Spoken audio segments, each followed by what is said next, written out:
ಇನ್ನು ಎಐಸಿಸಿ ಅಧ್ಯಕ್ಷ ಮಲ್ಲಿಕಾರ್ಜುನ್ ಖರ್ಗೆ ಅವರು RSS ಅನ್ನು ಬ್ಯಾನ್ ಮಾಡಬೇಕು ಅಂತ ನೇರವಾಗಿಯೇ ಹೇಳಿಬಿಟ್ಟಿದ್ರು. ಇದೇ ವಿಚಾರ ಸಾಕಷ್ಟು ದೊಡ್ಡ ಮಟ್ಟಿಗೆ ಚರ್ಚೆ ಆಗ್ತಾ ಇತ್ತು. ಕರ್ನಾಟಕದಲ್ಲಂತೂ ಬಿಡಿ, ಪ್ರಿಯಾಂಕ್ ಖರ್ಗೆ ಅವರು ನಿರಂತರವಾಗಿ RSS ವಿರುದ್ಧ ವಾಗ್ದಾಳಿಯನ್ನು ಮಾಡ್ತಾನೆ ಬಂದಿದ್ದಾರೆ. ಆದರೆ ಇವತ್ತು RSSನ ಸರ್ದಿ, RSSನ ಪ್ರಧಾನ ಕಾರ್ಯದರ್ಶಿ ಆಗಿರುವಂಥ ದತ್ತಾತ್ರೇಯ ಹೊಸಬಾಳೆ ಅವರು ನಿಮ್ಮ ಯೋಜನೆಗಳಿಗೆ ನೀವು ಮಾತಾಡಿದ್ರೆ ಹೇಗೆ, ಯಾವ ಕಾರಣಕ್ಕೋಸ್ಕರ RSS ಬ್ಯಾನ್ ಮಾಡ್ತೀರಾ, ಅದನ್ನು ಕಾರಣ ಕೊಡಿ ಅಂತ ತಿರುಗೇಟನ್ನು ಕೊಟ್ಟಿದ್ದಾರೆ. ಹಾಗಾದರೆ RSS ಮತ್ತು ಕಾಂಗ್ರೆಸ್ ಅಧ್ಯಕ್ಷರ ನಡುವಿನ ವಾಕ್ಸಮರ ಹೇಗಿತ್ತು ಅದರ ಪೂರ್ತಿಯಾದಂಥ ಡೀಟೇಲನ್ನು ತೋರಿಸ್ತೀನಿ ನೋಡಿ.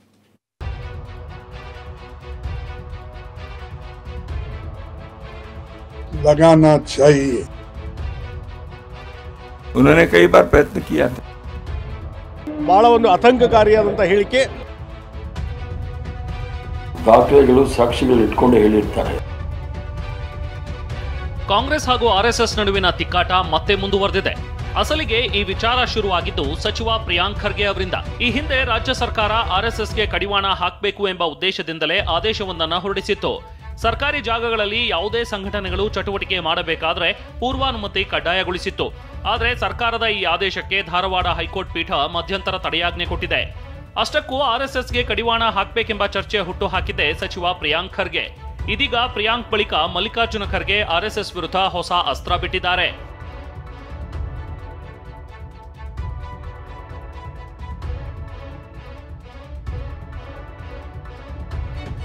ಎಐಸಿಸಿ ಅಧ್ಯಕ್ಷ ಮಲ್ಲಿಕಾರ್ಜುನ ಖರ್ಗೆ ನಿನ್ನೆ ದೆಹಲಿಯಲ್ಲಿ ಮಾತನಾಡಿದ್ರು. ಈ ವೇಳೆ RSSನ ಬ್ಯಾನ್ ಮಾಡಲೇಬೇಕು ಎಂಬ ಆಗ್ರಹ ಮಾಡಿದ್ರು. ಈ ಮಾತು RSS ಮುಖಂಡರನ್ನ ಕೆರಳುವಂತೆ ಮಾಡಿದೆ. ಇಂದು ಮಾತನಾಡಿರೋ RSS ಪ್ರಧಾನ ಕಾರ್ಯದರ್ಶಿ ದತ್ತಾತ್ರೇಯ ಹೊಸಬಾಳೆ, ಬ್ಯಾನ್ ಮಾಡಬೇಕು ಅಂದ್ರೆ ಕಾರಣ ಇರಬೇಕಲ್ವಾ, ನಿಮ್ಮ ಮನಸ್ಸಿಗೆ ಬಂದ ತಕ್ಷಣ ನಿಷೇಧ ಮಾಡೋಕ್ಕಾಗುತ್ತಾ ಅಂತ ಪ್ರಶ್ನೆ ಮಾಡಿದ್ದಾರೆ. अब मेरा वैयक्तिक विचार है और मैं खुल के बोलूंगा, लगाना चाहिए. उन्होंने कई बार प्रयत्न किया था ना, और बैन करना चाहिए ना, उसका कोई कारण होता है. मुझे इच्छा हो गई इसलिए बैन करना चाहिए, ऐसे थोड़ी होता है. ಇನ್ನು ಬ್ಯಾನ್ಗೆ ಮಲ್ಲಿಕಾರ್ಜುನ ಖರ್ಗೆ ತಮ್ಮದೇ ಆದ ಕಾರಣವೊಂದನ್ನು ಕೊಟ್ಟಿದ್ದಾರೆ. ದೇಶದಲ್ಲಿ ಕಾನೂನು ಸುವ್ಯವಸ್ಥೆ ಹಾಳಾಗೋದಕ್ಕೆ RSS ಮತ್ತು ಬಿಜೆಪಿ ಕಾರಣ ಎಂದಿದ್ರು. ಆದರೆ ಇಂಥದ್ದೊಂದು ಆರೋಪವನ್ನ ದತ್ತಾತ್ರೇಯ ಹೊಸಬಾಳೆ ತಳ್ಳಿ ಹಾಕಿದ್ದಾರೆ. RSS ಸಂಸ್ಕೃತಿ, ಏಕತೆ ಹಾಗೂ ಅಭಿವೃದ್ಧಿಗಾಗಿ ಕೆಲಸ ಮಾಡ್ತಿದೆ ಎಂದಿದ್ದಾರೆ. क्योंकि आज देश में जो कुछ गड़बड़ियां हो रही है और देश में जो कुछ लॉ एंड ऑर्डर का प्रॉब्लम भी क्रिएट हो रहा है, ये सब बीजेपी और RSS की वजह से. भारत के सुरक्षा के लिए, एकता के लिए, संस्कृति के लिए, विकास के लिए काम करने वाले एक संगठन, उसको बैन करने वाले चाहिए ऐसे कोई एक राजनेता कहते हैं तो उसका कारण बताने चाहिए. ऐसा है तो वो संबंधित उसमें कारण बताकर प्रयत्न करके देखें. ಇಷ್ಟೇ ಅಲ್ಲ, ಮಲ್ಲಿಕಾರ್ಜುನ ಖರ್ಗೆ ಅವರಿಗೆ ಅನುಭವದಿಂದ ಪಾಠ ಕಲಿಯಿರಿ ಅಂತ ವ್ಯಂಗ್ಯವಾಡಿದ್ದಾರೆ. पहले उन्होंने 3 बार प्रयत्न भी किए थे. उसको समाज ने क्या कहा, न्यायालय ने क्या कहा, क्या मिला उससे, और ये सब होने के बाद भी संघ का कार्य आगे बढ़ता गया. पहले भी किया है उन्होंने, क्या निकला, समाज ने तो संघ को स्वीकार किया है.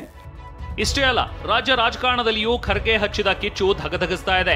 ಖರ್ಗೆ ಅವರಿಗೆ ಇಂತಹ ಆಲೋಚನೆ ಯಾಕೆ ಬಂತೋ ಗೊತ್ತಿಲ್ಲ ಅಂತ ಬಿಜೆಪಿ ಸಂಸದ ಜಗದೀಶ್ ಶೆಟ್ಟರ್ ಪ್ರಶ್ನಿಸಿದ್ರೆ, ಅವರ ಬಳಿ ದಾಖಲೆ ಇರುತ್ತೆ ಎನ್ನುವ ಮೂಲಕ BK ಹರಿಪ್ರಸಾದ್ ತಿರುಗೇಟು ಕೊಟ್ಟಿದ್ದಾರೆ. ಇವತ್ತು AIC ಅಧ್ಯಕ್ಷರಾದಂಥ ಮಲ್ಲಿಕಾರ್ಜುನ್ ಖರ್ಗೆ ಅವರು ಅನುಭವ ಇದ್ದಂಥವ್ರು, ಎಲ್ಲ ವಿಷಯ ತಿಳ್ಕೊಂಡಂಥ ವ್ಯಕ್ತಿ ಇವತ್ತು ರಾಷ್ಟ್ರೀಯ ಸ್ವಯಂ ಸೇವಕ ಸಂಘದ ಬಗ್ಗೆ ಇವತ್ತು ನಿಷೇಧ ಮಾಡಬೇಕನ್ನುವಂಥದ್ದು ಹೇಳಿಕೆಯನ್ನು ಕೊಟ್ಟಿದ್ದು ಭಾಳ ಒಂದು ಆತಂಕಕಾರಿಯಾದಂಥ ಹೇಳಿಕೆ. ಈ ರೀತಿಯಾದಂಥದ್ದು ಆಲೋಚನೆ ಖರ್ಗೆ ಅವ್ರಿಗೆ ಯಾಕೆ ಬಂತು ನನಗೆ ಅರ್ಥ ಆಗ್ತಾ ಇಲ್ಲ.